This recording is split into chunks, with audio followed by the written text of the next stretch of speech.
Les mots forts que vous avez formulés à mon égard me sont allés droit au cœur. Merci. Merci à tous. Alors, après ce moment d'émotion, je voudrais revenir à mon discours. Nous venons de passer, n'ont pas été une période d'oisiveté stérile. Bien au contraire, tout au long de l'année 2024, cela a été dit ici, nous avons multiplié, grâce à vous, grâce à vos bénédictions, nous avons mené des activités riches en résultats, sous le leadership éclairé du président de la République, son Excellence, M. Alassane Ouattara. Le président, dans son message de nouvel an, est largement revenu sur les actions menées, les résultats qui ont été obtenus, les progrès réalisés, les défis relevés, les acquis consolidés. Il faut rappeler que le bilan présenté concerne toutes les régions de Côte d'Ivoire, dont le Guémon. Tout au long de l'année 2024, notre Guémon est resté en paix. Et la situation sécuritaire est globalement satisfaisante, même si l'on déplore quelques meurtres, des vols de tout genre, dont des braquages, des vols de records et, je l'ai dit tout à l'heure, de nombreux accidents de la circulation. Nous avons pu maintenir également un climat apaisé durant l'opération de révision de la liste électorale. C'est donc le lieu pour moi de saluer le travail de nos responsables des forces de défense et de sécurité. Leur disponibilité et leur engagement ont permis de contenir l'insécurité dans des proportions raisonnables et de promouvoir ainsi pour tous un environnement rassurant. Je voudrais également saluer le travail de la cellule civilo-militaire de Diokoué et adresser à cet effet mes encouragements à l'ensemble des membres, avec à leur tête le doyen Guatibi Rio Constant, dont la disponibilité et l'engagement permettent aux activités de cette cellule de gagner chaque jour en notoriété. Son activité la plus populaire, à savoir la marche sportive de chaque fin de mois, est en train de devenir une institution à Diokoué au profit du renforcement du lien armée-nation de cohésion sociale. Je ne saurais omettre la précieuse contribution de nos chefs coutumiers, de nos ministres des cultes, ainsi que celle de la société civile, des femmes et des jeunes. D'ailleurs, plusieurs d'entre eux, auréolés du titre d'artisans de paix, ont pu bénéficier d'un renforcement des capacités lors d'un séminaire organisé avec le concours de la chaire UNESCO. Mesdames et messieurs, au plan socio-économique, le PS Gouv s'est traduit pour l'ensemble des 4 départements de la région du Guémon par d'importantes réalisations que je voudrais rappeler ici. De 2023 à juin 2024, 8 collèges de proximité ont été construits. 12 localités ont été électrifiées. 96 pompes à motricité humaine ont été réparées. Et en outre, pour l'ensemble de la région, 129 118 élèves ont pu bénéficier de kits scolaires et 15 020 ménages ont bénéficié du programme des filets sociaux productifs. En plus, 715 jeunes ont été mis en stage. Nous avons organisé au niveau de Diokoué la journée des personnes vulnérables du département de Diokoué. Moment culminant de notre projet Diokoué, engagement et solidarité en faveur des personnes vulnérables. J'avais dit ici la motivation. J'ai dit célébrer les personnes vulnérables, c'est nous célébrer nous-mêmes. Parce que les personnes vulnérables, ce sont des veuves, ce sont des veufs. Personne ne connaît l'avenir. Ce sont aussi des personnes en situation de handicap. Personne ne connaît l'avenir. Regardez par exemple cet accident du 21 janvier. Il y a des gens qui ont été estropiés, qui vont se trouver handicapés à vie. Mais est-ce que le 20, ils pouvaient imaginer que le 21, ça allait leur arriver? Personne ne sait. Et même si dans le meilleur des cas, si Dieu donne longue vie à 100 ans, on sera une personne du troisième âge. On aura besoin de l'assistance de nos proches. Donc aider les personnes vulnérables aujourd'hui, c'est mettre un compte en banque en quelque sorte, pour que si notre tour arrive, nous puissions en profiter. Donc ce n'est pas seulement pour faire plaisir au préfet de région, ce n'est pas pour se donner bonne conscience, mais c'est parce que la religion nous l'impose, notre conscience nous l'impose. Je prends l'engagement en tout cas, tant que je serai à ce niveau de responsabilité, que ce soit ici ou ailleurs, d'agir pour la cause des personnes vulnérables. Je m'auto-proclame avocat des personnes vulnérables. Vous pouvez noter ça dès aujourd'hui. Mesdames et messieurs, le Guémon a rayonné par sa culture, avec divers festivals, notamment Dioko et Aboui Festival, tenu à Guitrézon, et le Festi Sondélé qui s'est tenu dans le département de Koubli du 8 au 12 août 2024.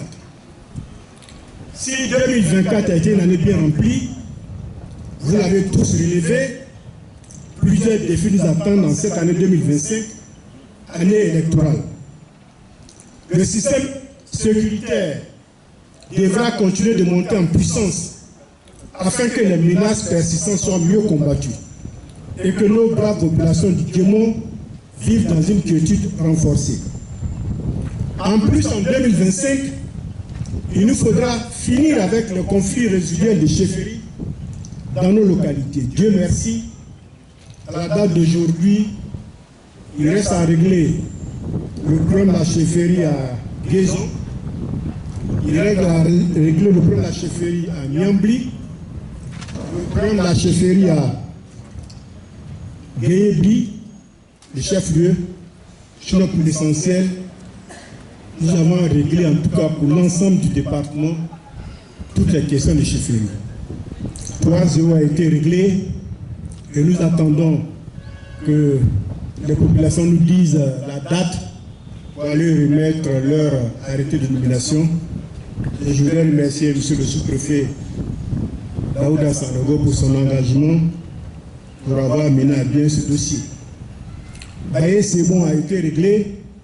Je voudrais remercier également le sous-préfet Landry Babi qui a mis tout en œuvre pour que les dissensions qu'il y avait autour de cette question soient réglées.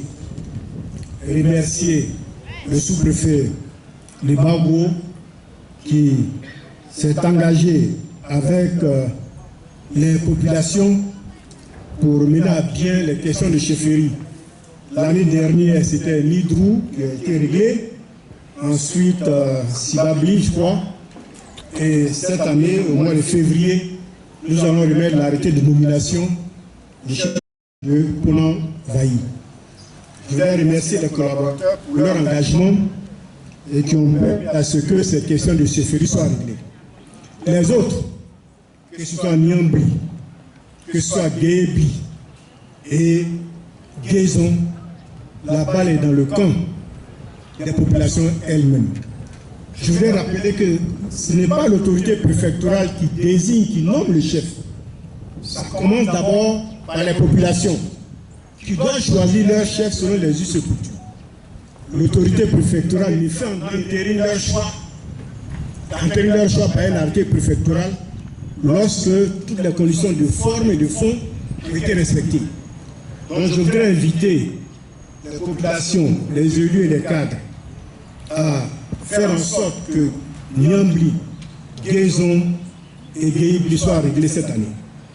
Les sous-préfets, le préfet sont disponibles pour jouer leur partition.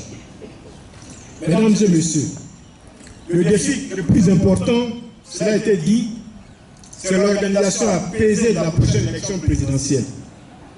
Comme vous le savez, c'est un processus dont les principales étapes incluent la publication de la liste des candidats, la campagne électorale, le vote et la proclamation des résultats définitifs. Il s'agit pour nous de maintenir le climat social de paix et de sécurité tout au long de ce processus. Pour ce faire, J'invite chacun d'entre vous à redoubler, à faire preuve de civisme en s'attachant plus que jamais à l'État de Côte d'Ivoire, à ses institutions, à ses lois et à ses valeurs. Aujourd'hui, la Côte d'Ivoire est en vie. La Côte d'Ivoire ne fait pas pitié. La Côte d'Ivoire fait envie par rapport aux éléments, aux avancées sur la voie de développement réalisée par le président Alassane Ouattara. La Côte d'Ivoire fait envie. Mais quand on fait envie aussi, il y a des jaloux. Parce que la Côte d'Ivoire fait envie, chaque Ivoirien doit faire en sorte que nous puissions garder le cap pour que cela demeure. Les acteurs politiques, je les invite à faire preuve de lucidité en privilégiant l'intérêt supérieur. Nos leaders coutumiers et communautaires, continuez à travailler, à sauvegarder votre statut d'autorité morale. Les femmes doivent incarner la voix apaisante qui conseille efficacement leurs conjoints et leurs enfants.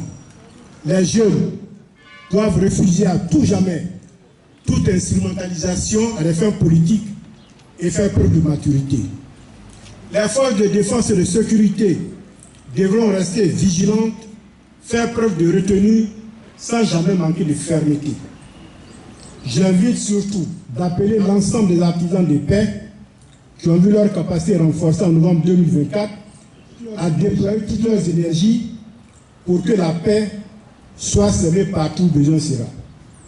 Officiellement et solennellement, au moment où nous entrons dans cette nouvelle année électorale, je mets chacun de ces artisans en mission pour livrer bataille contre toute forme d'inimitié, réelle ou potentielle, que chacun mette tout en œuvre pour une année électorale apaisée en 2025. Mesdames et messieurs, si nous parvenons à sauvegarder la stabilité et la paix, nous pourrons profiter des perspectives économiques de 2025. En ce qui concerne les différentes doléances qui ont été formulées, sachez que plusieurs d'entre elles sont déjà prises en compte dans les programmes gouvernementaux. Les autres seront transmises aux autorités compétentes dans les meilleurs délais. Je voudrais rappeler que l'élan de solidarité entamé l'an dernier en faveur des personnes vulnérables dans le département de Djokoué devra se poursuivre en 2025. Je compte sur chacun d'entre vous. Donc je souhaite à chacun la santé pour chacun de vous, la paix de la conscience et surtout la paix sociale. Pour tous ceux qui font quelque chose et même ceux qui ne font rien, je formule des vœux de succès et de prospérité. À mes collègues préfets des départements de Bangolo, Fakobli et Kouibli et l'ensemble de nos collaborateurs, que la collaboration soit renforcée, que la fraternité soit renforcée entre nous, pour que chacun de nous donne le meilleur dans son département, à cette région du Guémon. Je voudrais rappeler cette phrase de Einstein qui dit « Le monde ne sera pas détruit par ceux qui font le mal ». Je voudrais que cela nous habite tous au cours de cette année 2025. Einstein, c'est un célèbre scientifique qui a dit « Le monde ne sera pas détruit par ceux qui font le mal, mais par ceux qui les regardent sans rien faire. » Le monde ne sera pas détruit par ceux qui font le mal, mais par ceux qui les regardent sans rien faire. C'est donc une invitation à l'action. Dans nos communes, dans nos familles, nous devons garder le cap pour une région du Guémon, toujours dans la paix. À tous et à toutes, excellente et heureuse année 2025. Vive la région du Guémon, vive la Côte d'Ivoire, prêt pour la paix. Je vous remercie.